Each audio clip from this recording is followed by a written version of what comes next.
이화대학교의 교회 여러분 안녕하십니까? 2021년 가을 이화제대학교 장년부 성경 공부를 시작하겠습니다. 오늘은 창조세계의 위기와 그리스도인의 책임이란 제목으로 두 번째 진행되는 시간입니다. 이제부터는 이제 보시기 좋도록 제가 제 얼굴은 좀 뒤로 감추고 이렇게 시원하게 사진과 글씨를 보실 수 있도록 PPT 화면을 더 확대하도록 하겠습니다.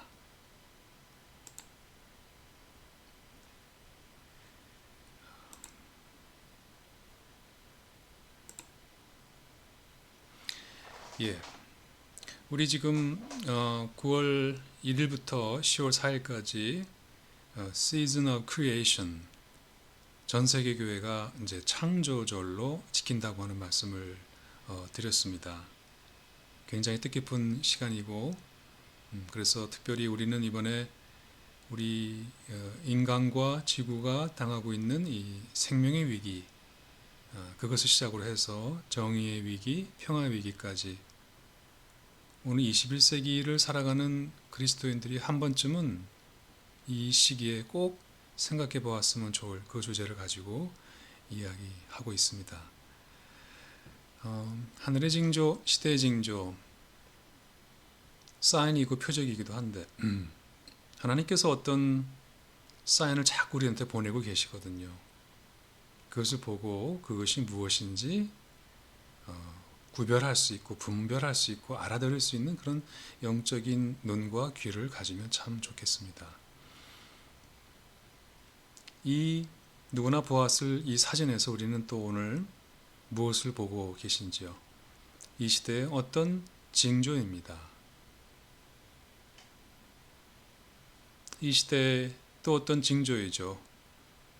우리가 사는 시대의 한 모습입니다. 우리는 이 안에서 어떤 성령의 탄식 소리를 듣고 있습니까?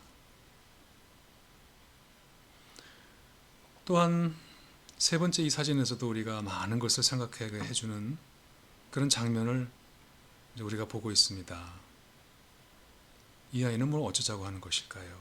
왜 저렇게 저 앞에 서 있을까요? 그리고 이 한 장의 사진은 오늘 우리들의 삶에 관해서 무엇을 말해주고 있을까요? 우리가 이 하나님의 창조세계 위기 가운데 먼저 생명의 위기 돌아보고 그 다음에는 정의의 위기 그리고 평화의 위기 이렇게 돌아보려고 하는 시간을 시작했고요. 첫 번째 생명의 위기로 우리 지난 주에 했던 내용 반복하지 않고 우리 그때 마무리로 했던 기도 그 기도를 드림으로 오늘 시작하겠습니다. 제가 이 기도를 드릴 때 같이 눈을 감고 들으셔도 좋고 함께 이 기도를 드려도 좋겠습니다. 사랑의 하나님, 세상을 망가뜨려 죄송해요. 바다를 오염시키고 해마다 기름을 쏟아 죄송해요. 자동차 매연, 산성비와 그로 인한 피해 죄송해요. 동물과 그들 집을 없애버렸고 길가에는 쓰레기가 널렸으니 죄송해요. 우리가 이 세상을 더 나은 곳으로 만들 수 있도록 도와주세요. 호주의 제랄딘 머피라고 하는 10살 아이가 드린 기도는 우리들의 마음을 울립니다. 자, 이런 생명의 위기 속에서 오늘은 잠깐 교회의 위기로 갔다가 다시 돌아와야 됩니다. 왜냐하면 이 코로나 시대, 이 생명이 고통받고 고난받는 이 시대는 이 생명의 위기는 곧 교회의 위기와 다르지 않다 할 수 있겠습니다. 무슨 말일까요? 종교개혁자 마틴 루터의 얼굴입니다. 이 마틴 루터가 살았을 때도 지금처럼 역병이 돌고 사람들이 막 죽어가던 그런 위기의 시대를 살았습니다. 그 시대에 마틴 루터는 하나님을 시험하지 말고 신뢰하라 이렇게 호소했던 사람입니다. 도대체 무슨 말일까요? 다시 우리나라로 돌아보겠습니다. 자, 우리 코로나가 왔을 때 코로나는 환경의 위기고 생명의 위기인데 한국의 소위 대표적인 새 종교라고 하는 이 종단의 대응이 달랐습니다. 천주교는 그 역사 236년에 처음으로 미사를 전면 중단했습니다. 저기 사진 보이시죠? 저렇게 성체를 나누는 미사를 중단했다는 것은 굉장히 어려운 결단을 해서 이 모든 생명이 고통받는 이곳에 이제 참여했다는 얘기입니다. 오른쪽 보실까요? 불교 법회를 중단하고 산문을 걸어 잠갔습니다. 그런데 우리가 속한 이 개신교회가 조금 남달라서 많은 걱정을 주었죠. 어떤 대형교회 목사님은 이 나라 대통령이 다윗 왕처럼 백성을 위해 기도하지 않아서 코로나가 왔다 이렇게 얘기를 했습니다. 뭐 다른 의견을 가질 수 있으니까 그렇다고 쳐도 오른쪽의 사진은 제가 일부러 좀 얼굴을 좀 안 보이게 이렇게 했습니다만 어느 기도원에 우리가 잘 아는 목사님께서는 주일날에는 반드시 교회에 모여서 예배해야 진짜 예배고 그리고 예배하면은 천국에서 신선한 공기가 내려오니까 예배할 때 마스크 벗고 예배 드려야 된다. 그렇지 않은 예배는 다 진짜 예배가 아니다. 그리고 그것이 그렇게 마스크 벗고 다 대면해서 예배하는 것이 그게 진짜 하나님 앞에서 올바로 된 진정한 신앙이라고 하는 것을 보여주는 거라고 이렇게 말씀을 하셔서 많은 분들에게 걱정을 끼치셨지요. 개신교회가 탄생할 수 있도록 그 중세 부패한 가톨릭교회와 싸웠던 종교개혁자 마르틴 루터가 살 때도 흑사병이 돌았는데 그때 비슷한 사람들이 있었습니다. 그가 이렇게 말합니다. 그게 유명한 말인데요. 아니 집에 불 났을 때 이거 하나님 심판이니까 가만히 있어야 돼? 그래야 됩니까? 둘째 줄에 물에 빠졌을 때 수영하지 마, 손발 움직이지 마. 이거 하나님의 심판이니까 가만히 있어야 돼. 그렇게 해야 되나요? 셋째 줄에 다리가 부러졌는데 의사한테 가는 거는 신앙이 없는 거야. 하나님이 고쳐주실 거니까. 또는 하나님의 심판이야. 저절로 나을 때까지 참고 버텨야 돼. 이렇게 합니까? 라고 물어보면서 이런 것들은 하나님을 신뢰하는 것이 아니라 하나님을 시험하는 것이라고 일침을 날렸습니다. 사탄도 예수님께 저 성전 높은 곳에서 뛰어내리면 하나님의 천사가 발끝도 다치지 않게 하면 어떻겠냐라고 했을 때 뭐 어떻게 그 사탄의 계교를 이긴지 우리가 기억하시죠?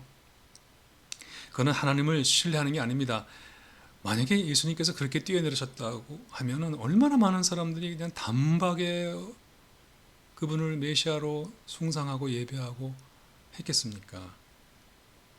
얼마나 그분이 정말 위대한 분이라고 알아봤겠습니까? 그런데 그렇게 신앙을 자랑질하는 것이 하나님을 신뢰하는 것이 아니라 그것은 오히려 하나님을 시험하는 것이라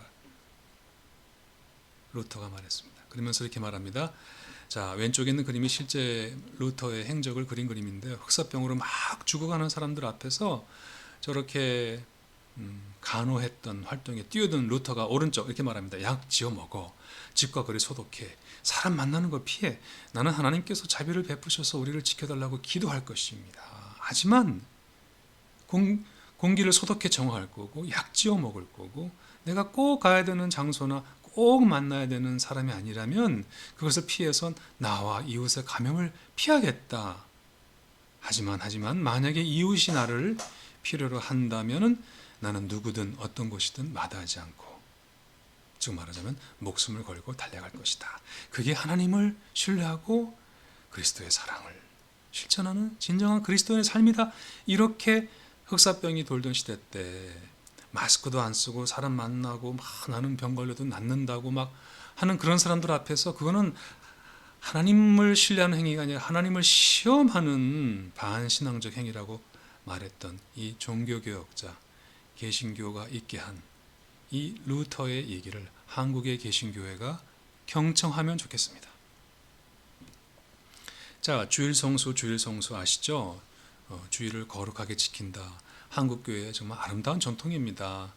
근데 어떤 분들은 이렇게 조금 역사를 정확하지 않게 말씀하시는 분들이 계세요. 우리는 6.25 때도 한 번도 주의를 안 지킨 적이 없어. 그러므로 코로나 때문에 이따위 무서워서 교회에 안 모이는 것은 그건 신앙이 없는 행동이야 라고 말씀하시는 것은 한국 교회의 실제 역사와 전통을 잘 모르는 겁니다. 왼쪽 그림 아래 보시겠습니까? 어딘가 향해서 저렇게 90도로 절하죠. 뭐 하는 건가요? 네, 텐노 헤이카가 계신 동쪽을 향해서 저렇게 절을 했어야만 했습니다. 그리고 한국 시민으로서 서사했습니다. 그리고 히브리인들의 해방을 말하는 출애굽기, 그리고 종말의 하나님의 심판과 다시 오심을 말하는 요한계시록을 뺀 그런 성경책을 가지고 저런 식의 예배를 드리라고 할 때 이 예배는 회절된 예배라고 하면서 오른쪽 아래 그림 보시죠. 스스로 한국 그리스도인들이 일제의 탄압이 아니라 스스로 1940에서 45년에 평양에 있는 산정형 교회를 비롯해서 수백 개의 장로교회가 스스로 교회 문을 닫고 대신 가정에 흩어져서 예배를 드렸습니다. 그러니까 우리는 비가 오나 눈이 오나 전쟁이 오나 어떤 경우에도 한 번도 주의를 안 지킨 적이 없고 전부 다 교회에서 모여서만 했다라고 하는 것은 한국 그리스도교의 역사를 잘 모르고 하시는 말씀이죠. 이게 우리 역사 안에 이런 일이 있었습니다. 그래서 요 말씀을 정리하면은 왼쪽 그림 보시겠습니까? 이게 바빌론에 이제 포로로 끌려가는 겁니다. 저 뒤에는 아름다운 예루살렘 성과 성전이 저렇게 불타서 다 망가지고 이제 노예살이, 하나님께서 출애굽의 역사로 은총으로 새 나라를 주셨건만 다시 노예가 돼서 떠나가서 이제 바벨론 포로 생활할 때 보셔요. 솔로몬이 지은 성전 다 망가졌죠. 그럼 어디서 예배를 드려야 되나요? 성전이라고 하는 거룩한 공간이 사라졌죠. 성전 건물이 사라졌죠. 그때 유대인들이 그러면은 일주일에 하루를 거룩한 시간으로 정해서 그 안식일을 거룩히 지키려고 했던 거 기억하시죠? 참 창의적인 백성들입니다. 거룩한 공간이 사라졌을 때 거룩한 시간을 지켰죠. 오른쪽 보시면 잘 아시지만 사마리아 여인 얘기죠.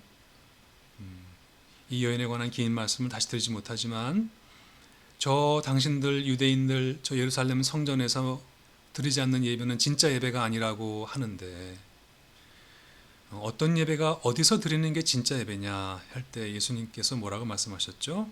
어느 장소를 말씀하지 않으시고 참되게 예배하는 자들은 영과 진리로 예배하는 때, 그런 시간이 오나니 지금 이 시간이 바로 그때다. 하나님은 신령과 진정으로 예배하는 자들을 찾으신다 라고 하셨잖아요. 네.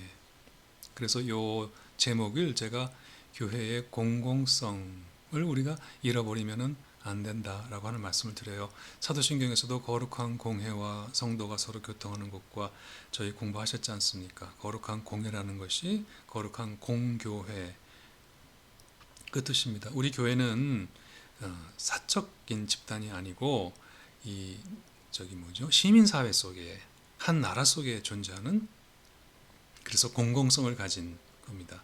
우리의 믿음은 우리 이웃의 생명과 이 온 창조 세계의 생명을 사랑하고 책임지고 그들에게 그리스도의 빛을 비추는 그런 존재라고 하는 점을 잊지 않고 이 교회의 공공성을 우리가 잘 살려나가야 될 것 같습니다. 자, 이 얘기를 이제 이어가 보겠습니다. 이런 문제가 우리 한국 그리스도교만의 문제가 아니라 한국 개신교인만의 문제가 아니라 사실은 우리 서양도 그렇고 그리스도교 역사에서 참 부끄러운 순간이지만 이런 일들이 있었습니다.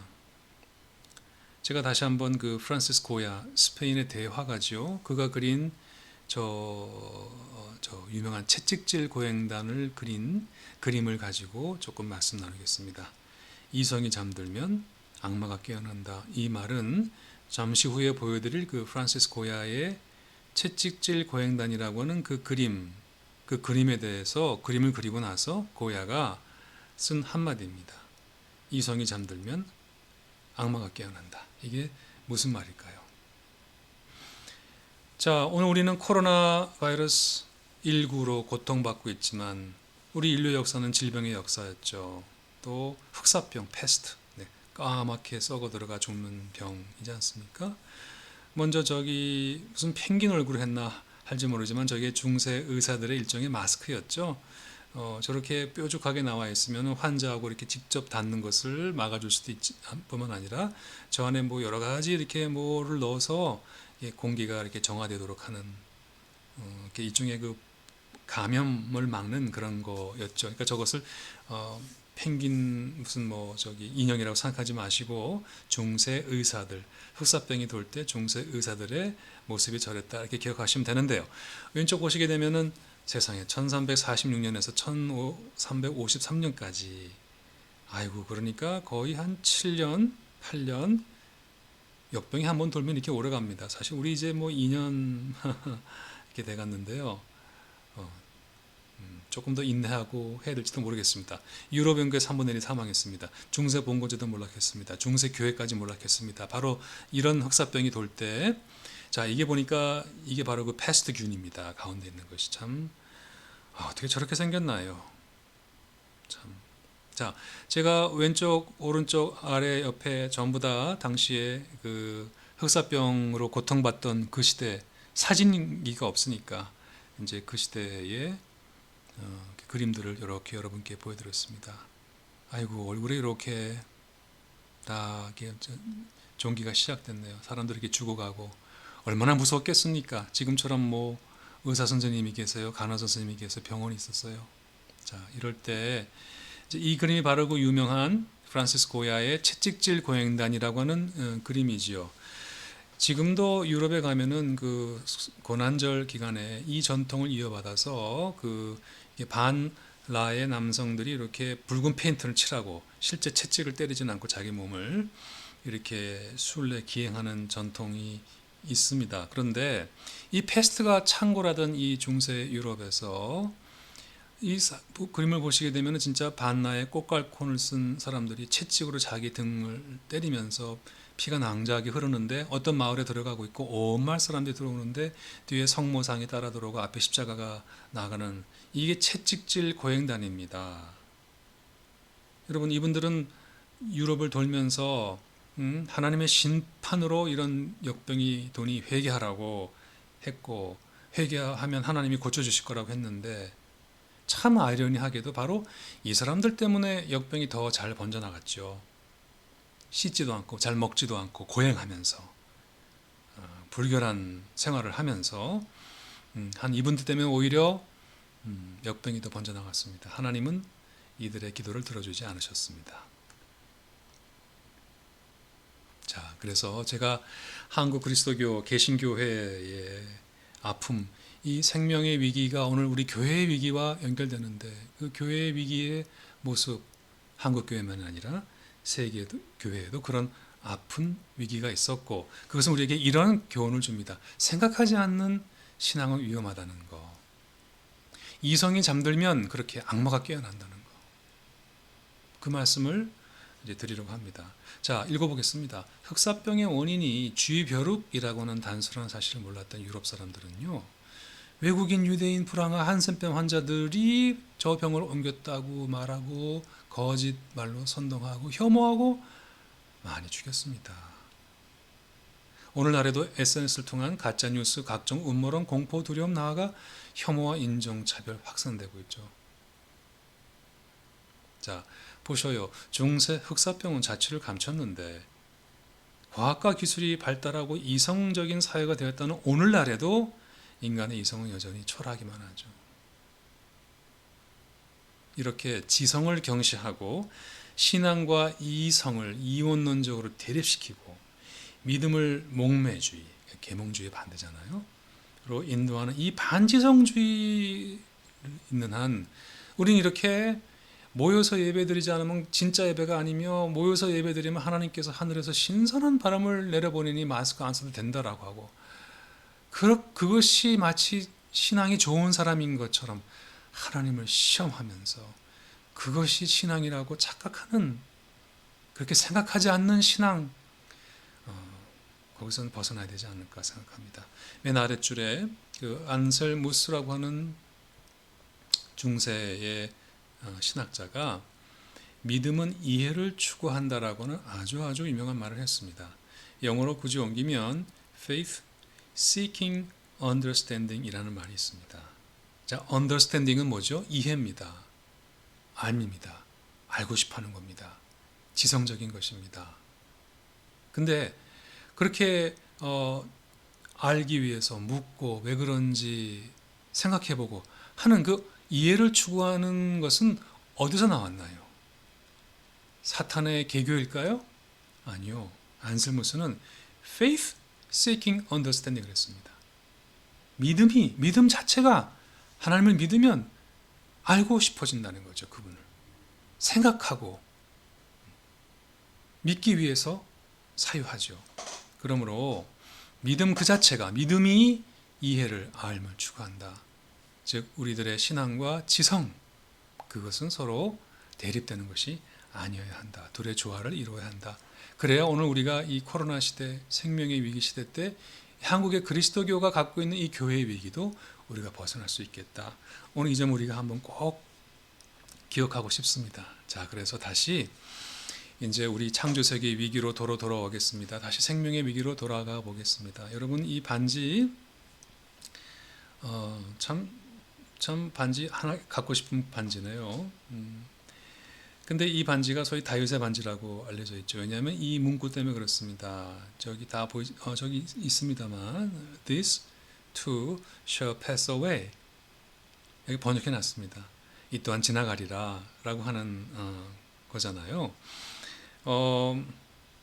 다윗이 이제 자기 그 반지 세공하는 신하를 불러서 내가 아주 잘 나갈 때 자만하지 않게 하고 내가 너무 힘들 때 좌절하지 않게 하는 문구를 하나 넣어서 반지를 만들어라. 그러니 얼마나 걱정이 됐겠어요. 그거 잘못 만들면은 잘못하면 왕한테 죽임 받을 수도 있잖아요. 근데 이 반지 세공자가 굉장히 지혜로웠나 봅니다. 그 왕의 아들을 찾아갔어요. 소위 나중에 지혜의 왕으로 알려진 솔로몬을 찾아가서 어떤 문구를 집어넣으면 좋냐 그랬더니 그 왕의 아들이 제안한 것이 이 또한 지나가리라. This too shall pass away. 여러분, 우리 지금 이 코로나 시대 우리 서로 이런 말로 위로하고 계시지 않나요? 아이고, 그거 지나갈 거야. 조금만 기다려보자. 또 지나가면 우리 마스크 벗고 옛날에 그렇게 친구 만나 원 없이 수다 떨고 커피 마시고 여행 댕겼던 그런 시대 다시 올 거야. 우리 그렇게 하잖아요.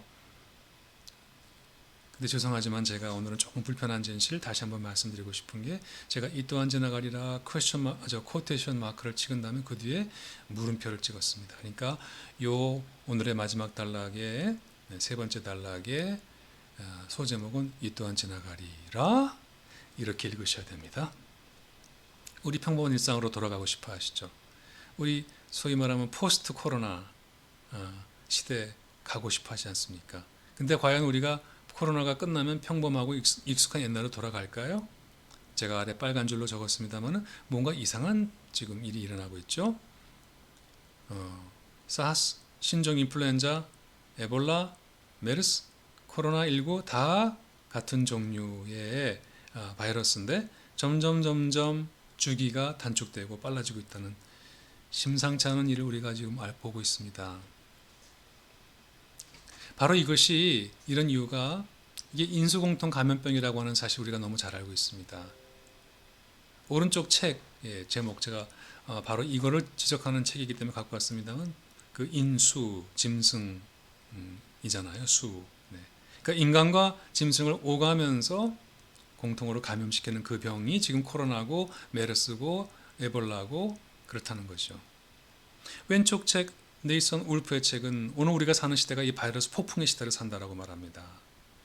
네. 근데 오늘 우리가 이 문제가 되는 모든 바이러스는 참 근절하기 어려운 이유가 뭐냐면 인간만 감염시키는 바이러스는 거의 우리가 지금 정복을 했는데 이게 짐승으로 갔다 인간으로 왔다가 되기 때문입니다. 그러므로 이 땅에 존재하는 인간의 다른 그 짐승을 다 없애지 않으면 어쩌면 벗어날 수 없기 때문에 이 병이 굉장히 무섭습니다.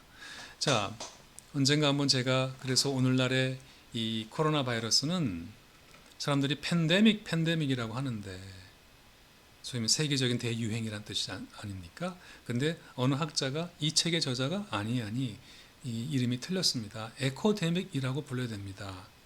라고 했습니다. 에코데믹을 우리말로 번역하면 환경 전염병이 되겠습니다. 오늘 우리는 지금 환경 전염병, 인수공통 감염병 여기에 시달리고 있죠. 여기 제가 소개해드린 책은 꼭 한번 읽어보시기를 바라는 책인데요. 한 20년 전에 이 책의 저자가 사실은 수의사인데 저 왼쪽 보시면 광우병, 에이즈, 살모넬라, DT104, 라임병, 한타바이러스, 웨스트나일 뇌암 같은 이상한 신기한 질병이 지구 곳곳에서 창궐하기 시작을 했는데 알고 봤더니 이 병 모두가 다 인간이 생태계를 파괴해서 하나님의 창조 세계를 파괴해서 인간이 불러들인 병이라고 하는 사실을 깨닫고 너무너무 놀라서 한 18년 전에 이 책을 썼습니다. 광우병만 말씀드려 볼까요? 저 병은 그 초식을 해야 되는 소한테 자기 동료 동물의 사체, 동물 단백질을 먹여서 생긴 병이지 않습니까? 도축업자들이 그 버리던 거 아까워서 그걸 갈아갖고 소가 먹는 데다가 하나님께서 초식을 하라고 지은 동물에다가 먹였더니 뇌 구멍이 송송 뚫려서 하는 그 광우병. 그러므로 이 병이 바로 환경전염병입니다. 인간의 욕심과 탐욕으로 인해서 만들어진 생태계 파괴병이라고 하는 것이죠. 코로나 마찬가지인 것. 그 이유 잘 아시잖아요? 왜 그렇죠? 박쥐에서 왔지 않습니까? 오른쪽에 있는 천상갑. 저 박쥐 몸 안에는 137종의 바이러스가 있는데 그중에 61종이 우리 인간도 옮길 수 있는 인수공통 바이러스인데 어떤 일인지 모르지만 저 깊은 동굴 속에 잠자고 있는 저 박쥐의 몸에 있던 그 중에 하나가 천상갑을 통해서 인간에게 옮겨갔고 지금 전 세계로 돌았다라고 하는 것이 우리가 알고 있는 사실인데 그래서 제가 여쭙고 싶습니다. 그럼 이제 박쥐 다 잡아 없애면 되겠네요. 우리 박쥐를 비난하면 될까요? 하지만 제가 말씀드립니다. 셋째 줄에 박쥐는 세상에서 제일 억울하다. 여러분 박쥐가 한 140여 종이 있는데 한 둘만 흡혈하는 박쥐고 나머지는 해충 잡아먹고 과일 먹는 이로운 존재래요. 그래 제가 묻겠습니다. 여러분 우리가 지금 박쥐 몸 안에 있던 저 코로나19 바이러스가 왜 우리 몸에까지 와갖고 이렇게 온 지구를 비행기를 타고 돌아버렸습니까? 혹시 저 박쥐가 배트맨에 나오는 그 영화처럼 야심한 밤중에 도시로 날아들어서 우리 인간을 깨물어 갖고 옮겼나요? 아니죠. 그 실상을 보겠습니다. 자, 한번 이 제주도의 비자림인가요? 제가 저기를 제주 갈 때마다 너무 좋아서 걸어갔던 기억이 납니다. 참 오래오래 나무가 자랐던 저기를 꼭 저기도 저렇게 2차선이도 충분하지 않을까요? 저기를 왜 저렇게 4차, 8차선까지 확장을 해야만 됩니까? 왜 수백 년 동안 저렇게 잘 자란 나무들 저렇게 다 벌목해야 되나요?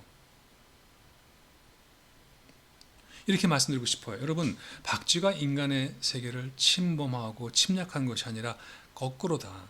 우리 인간이 저 깊은 숲속에 깊은 동굴에 조용히 잠자고 있는 박쥐의 동굴 앞까지 불도저로 숲을 밀어서 길을 내고 박쥐하고 접촉할 수 있는 기회를 늘려서 그래서 그의 몸속에 있던 60여 종의 인수공통 감염 바이러스 중에 하나가 우리 몸에 들어와서 비행기 타고 세계화 시대 전 세계로 순식간에 퍼져갖고 이렇게 어려움을 당하는 것이 아닙니까?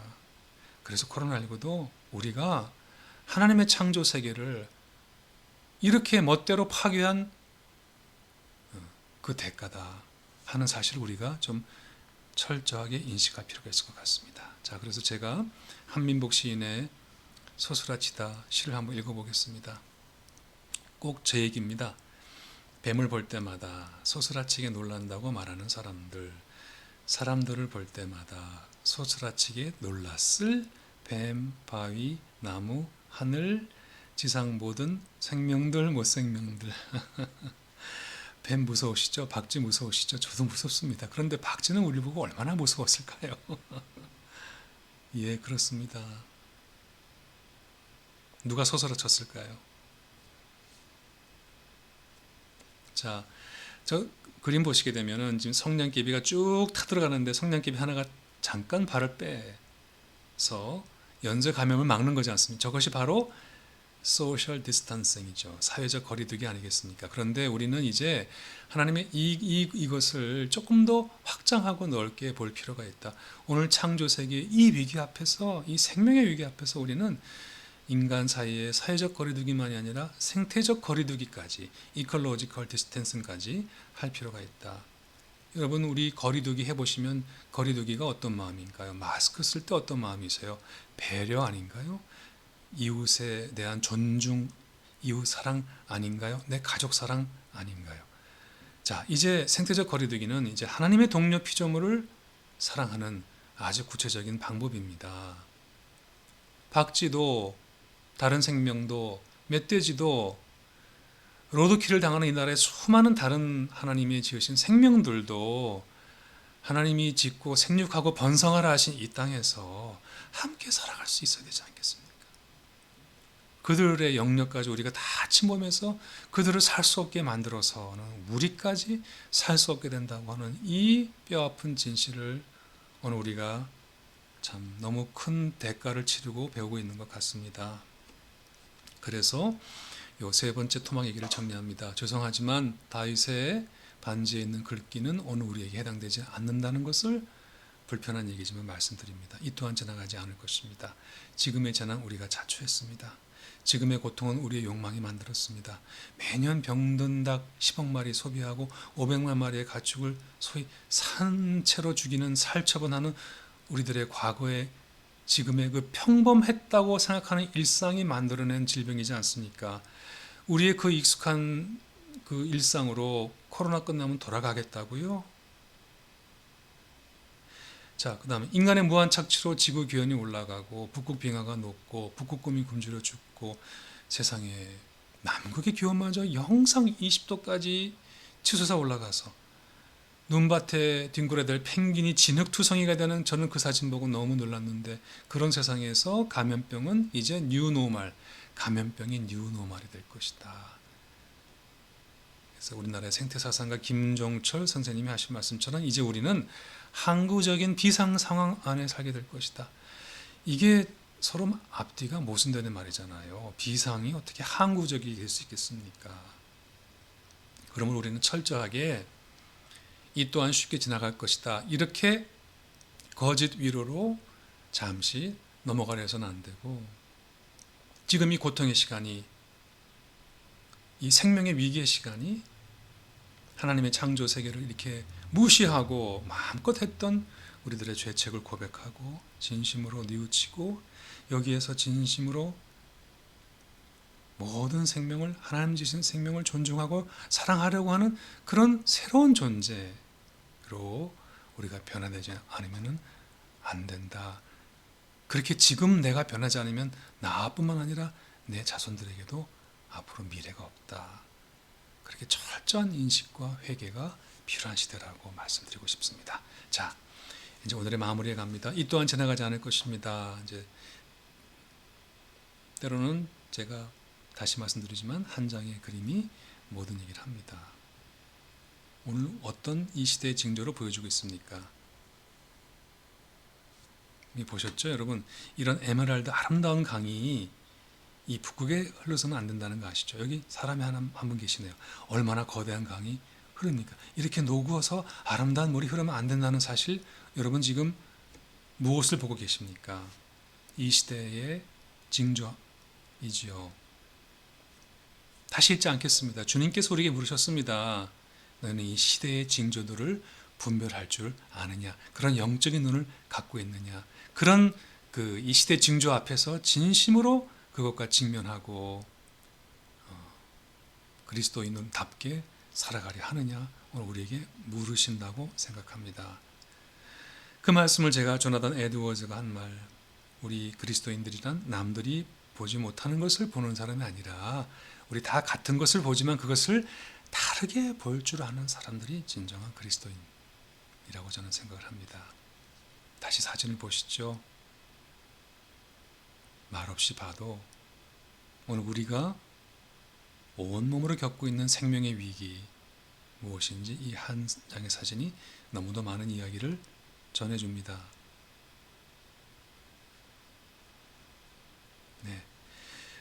이것은 제가 그냥 한번 요게 너무 이 뉴스가 놀라워서 했던 건데요. 이 북극의 최후 빙하가 붕괴했다는 이례적인 장면 있습니다. 이것을 저는 우리 이제 기독교 방송 사랑하고 이 기독교 방송이 발전하기 바라는데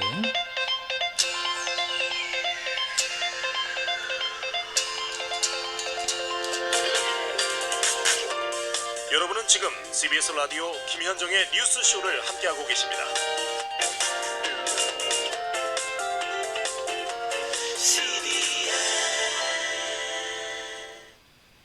북극 최후의 빙하가 무너졌다.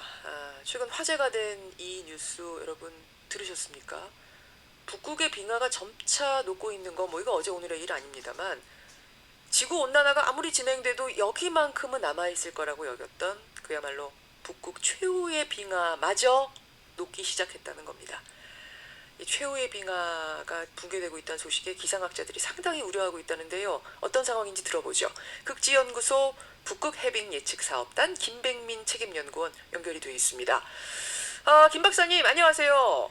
예, 안녕하세요. 일단 북극 최후의 빙하라는 게 어떤 빙하입니까? 북극 최후의 빙하라는 말은 예. 사실은 그런 용어가 있는 게 아니라 예. 이제 기상학자들이 굉장히 심각한 상황을 좀 강조하기 위해서 이렇게 표현한 말인데요. 사실 북극 지역에서 굉장히 많은 지역은 여름철에 파도가 내리고 또 겨울에 얼어붙고 이런 것들을 반복을 하고 있거든요. 그러나 여름에도 녹지 않는 곳이 있습니다. 그곳이 어디냐면 그린랜드 북쪽 지역 그리고 캐나다 북쪽 지역 대륙하고 맞닿아 있는 지역에서는 예. 대륙이 차갑기 때문에 예. 빙하가 잘 녹지 않는데요. 그 지역의 빙하마저 녹았다라는 게 사실 굉장히 충격적인 사실로 그 지역 과학자들한테 받아들여져서 그런 표현이 나왔던 것 같습니다. 그러면 그 최후의 빙하라는 거는 한 몇 년이나 된 빙하인 거예요? 그 지역은 수천 년, 수만 년 전에 예. 형성이 돼서 사철 내내 예. 단단한 형태로 예. 유지하고 있던 그런 빙하였는데 그러니까 인류 역사상 단 한 번도 이 지역의 빙하는 녹는 걸 본 사람이 없는 거군요, 한마디로. 네, 그러니까 이게 우리가 마지막 빙하기가 예. 약 2만 년 전이고요. 예. 그 이후로 지구가 점점 따뜻해졌었거든요. 그렇죠. 예, 근데 그런 과정에서 전혀 2만 년 전에 생성됐던 빙하가 안 녹아내렸으니까 인류 문명이 발달하고 난 이후부터는 예. 전혀 녹지 않았던 빙하라고 할 수 있겠습니다. 와. 자, 여기까지 제가 보겠습니다. 자, 다시 제 얼굴 이렇게 함께 보시면서 오늘 마무리하는 기도 드림으로 두 번째 시간을 마치려고 하는데요. 이제 제가 사진을 갖고 온 걸 이렇게 보시게 되면 저게 바로 산티아고 순례길입니다. 저희 저의 이제 버킷리스트에 들어가 있습니다만은 저기를 꼭 한번 걸으려고 합니다. 우리 인생길이 순례길이잖아요. 지구라고 하는 아름다운 별에 우리가 순례자로 와 있는데, 근데 이제 우리가 새로운 여행을 떠나야 되겠습니다. 이 또한 지나가리라 안주하고 여기 있지 않고 하나님께서 우리 앞에 펼쳐주시는 새 언약의 세상으로 새 하늘과 새 땅을 향해서 이제 여행을 떠나야 하는 마음으로 제가 찾아본 기도인데 오늘 우리 이 두 번째 시간 이 생명의 위기 시대 때 교회의 위기를 돌아보았고 그 속에서 다시 우리 생명의 위기 이 인수공통 감염병 이 또한 지나가리라 안이하게 생각할 문제가 아닙니다. 이제 우리가 변화되고 회개하고 뉘우치고 새로운 피조물이 되어야 합니다. 이제 우리 그 여행길을 하나님께서 인도해 주시길 바라는 마음으로 오늘 두 번째 시간 함께 기도 드리심으로 이 시간 마치겠습니다. 함께 읽으셔도 되고 조용히 눈을 감고 제 기도를 들으셔도 되겠습니다. 기도합니다. 하나님, 우리가 변화되도록 도우소서. 우리 자신을 변화시키고 우리의 세계를 변화시키소서. 변화가 필요함을 알게 하소서. 변화의 고통을 함께하게 하소서. 변화의 기쁨을 느끼게 하소서. 도착지를 생각하지 않고서도 여정을 시작하게 하소서. 예수님 이름으로 기도합니다. 아멘. 수고 많으셨습니다. 다음 주에 또 뵙겠습니다.